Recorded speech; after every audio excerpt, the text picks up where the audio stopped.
brothers and sisters, rejoice.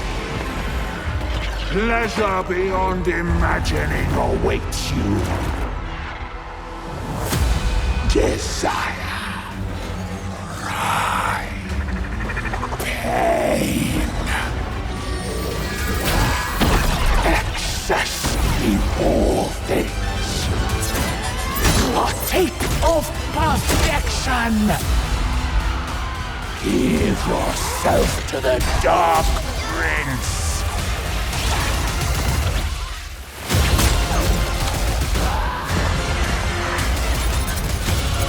Feast on the delights of this world! Submit to Slaanesh!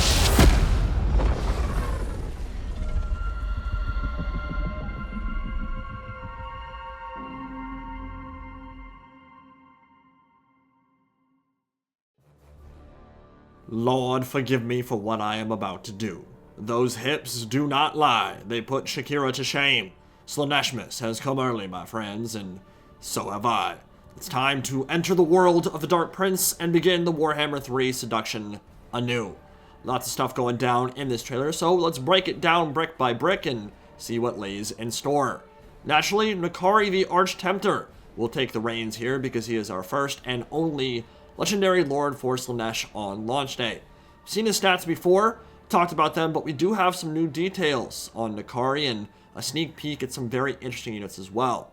So, when it comes to the Bane of Ulthuan, we've got an extremely fast and vicious Keeper of Secrets, specializes in hunting down isolated enemy characters and units. Less focused on the wave clear and splash attacks when in melee, which will be more Scarbrands and Kugath Plaguefathers territory, but better able to position himself for extreme single target DPS. His unique passive ability, Harvester of Souls, heals him whenever an enemy unit has been fully killed nearby, while his Willing Prey Hex dramatically reduces enemy melee attack and defense, which will make that overwhelming stat line of his even more potent. So, a similar playstyle to what we expected, specializing in killing lords and characters, but very interested in that Harvester of Souls ability and how exactly that will work. One of the things that Slaanesh does quite well as a faction is prey on leadership, because they're designed to hit you from the unprotected flank, utilizing all that speed, then terror route you.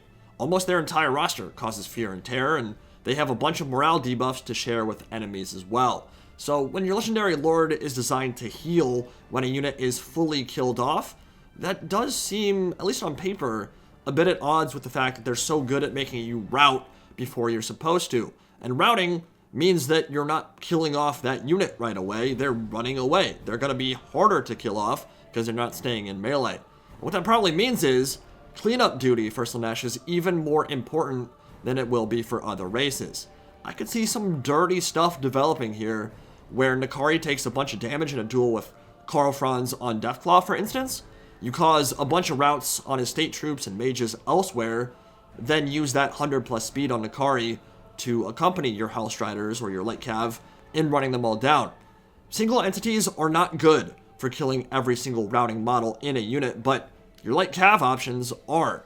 And each time you kill off one of those units fully, N'Kari gets a heal if he's nearby. And then you get back into reasonable fighting shape for that final duel with Karl Franz and Deathclaw. Interesting dynamic there. Quite a bit more involved than, I don't know, hitting a button for regrowth and then just pointing and clicking on the lord you want to heal. I kind of like it. It fits the theme of the faction, even if it might not be the most convenient or synergistic way to get your lord back into fighting shape. What it does do is encourage you to seek out those duels with enemy monsters and characters, because striking the killing blow on them, on single entities, is a hell of a lot easier than running down every last model in a Skaven Slave formation, for example. And his animations are really cool too. I mean, in both this trailer and the Covenant of Chaos one, all of his attacks are graceful and spinny and pretty much exactly what I'd want to see out of a Keeper of Secrets. But one element of this trailer that caught my eye, it's had a whole lot of speculation thrown its way over the last couple weeks, is with this hero character. Some bald BDSM chick that's clearly not demonic in origin. She'll be the mortal Slaaneshi cultist, no question about that, but I'm interested in her origins, and from what I can tell, she's either a Druchii anointed or some kind of corrupted elf.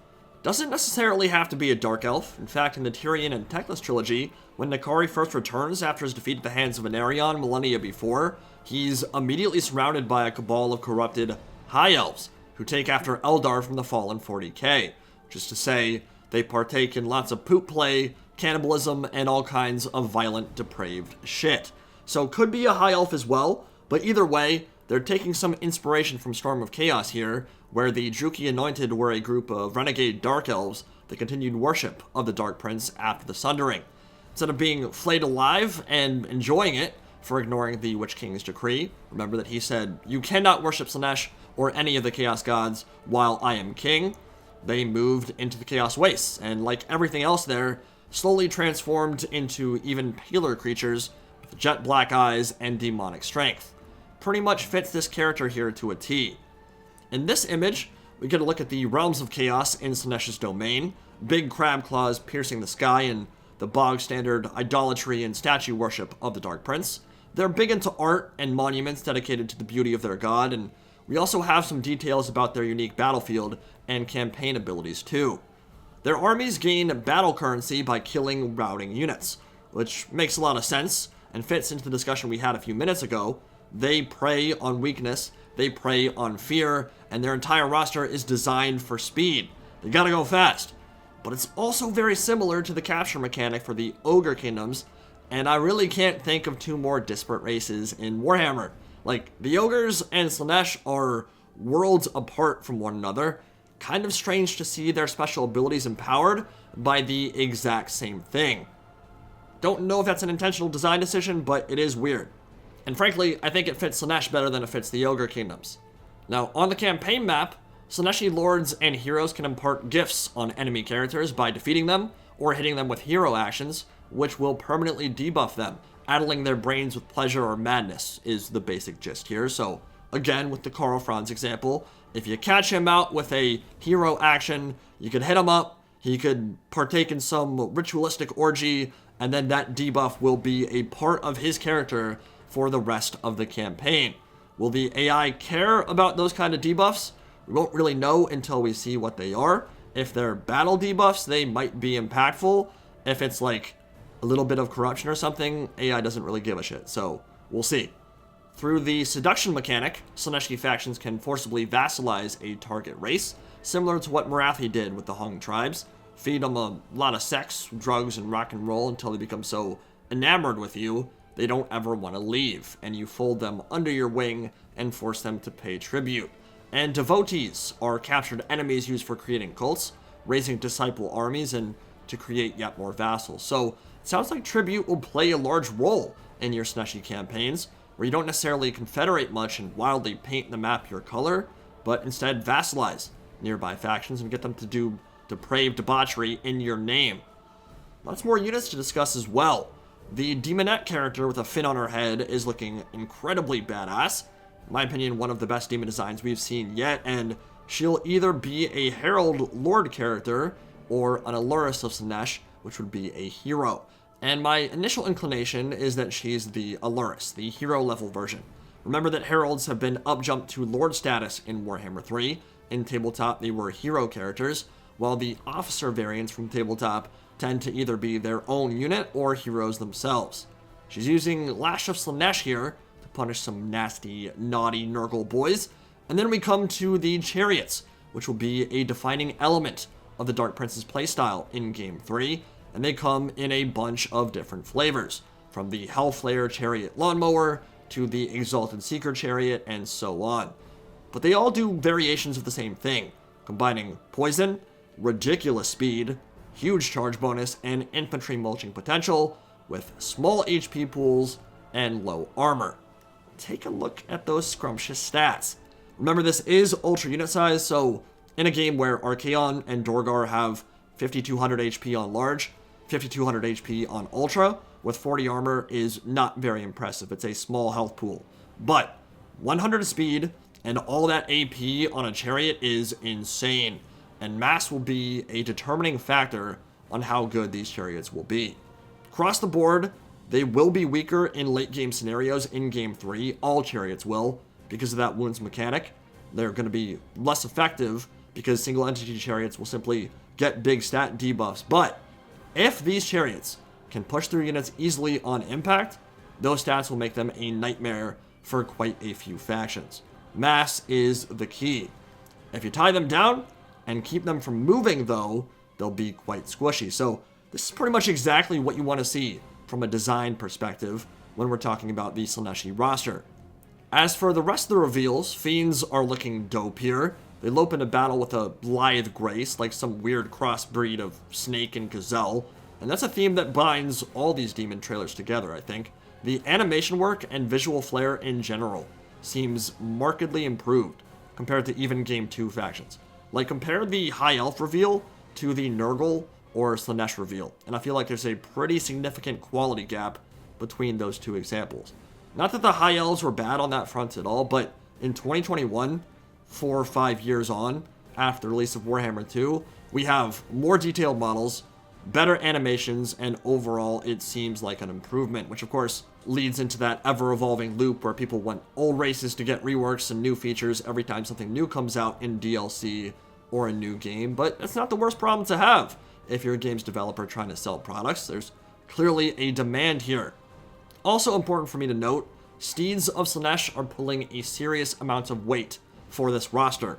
They're mounts for characters, they're mounts for light cav, they're beasts of burden for chariots. Both the demonic and the mortal side are using them a bunch, and Steeds have never looked better.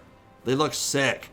We have confirmation that Heartseekers are in the game, and in 8th edition tabletop, these were the officer upgrade to the standard demonettes on Steeds, also known as Seekers. So Heartseekers will presumably be a more elite variant of your bog standard demonette cavalry, ridden by exalted demonettes, which are characterized by that huge ponytail on the top of their bald heads. And while Hellstriders are the mortal marauder side, Heartseekers will be that top tier elite light cav for the demonette or demonic side of the roster. And let me just say, this is why I wanted mortals to play a role on launch day for every Chaos faction.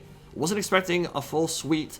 I wasn't expecting every single marked Warriors of Chaos unit to be on every single demonic roster, but the Dark Prince looks better and more complete because of these mortal units. It adds so much flavor for both Khorne and Slaanesh to have that Chaos Warrior and Marauder representation with unique models. Immediately increases that visual impact, and it'll only get better from here. No boob snakes yet, but I think we'll see those when Mortal Chaos Lords are added. That's a mount option I'm pretty excited for, and overall, I'd say these Slaanesh reveals are being nailed. I really don't have much to complain about here at all. The models are incredible, the stats are on point from a design perspective, the animation work is top-notch, and the whole army is unified by a singular and drop-dead gorgeous and somewhat scary aesthetic. CA have done some really good work here. So, should be plenty more Slaanesh news on the way as we edge closer to Christmas. And we're going to be busy covering all that and Vermintide content with Saltspire's new career as well. In January, we will have Warhammer 3 gameplay. So not long now to wait for real gameplay from my own recordings. And then after that, it's a short hop, skip, and a jump into February and the full release for everyone. Cannot wait to share with you guys, and I hope you'll be there to join me every step of the way. Love you nerds, and I'll see you all in the next video.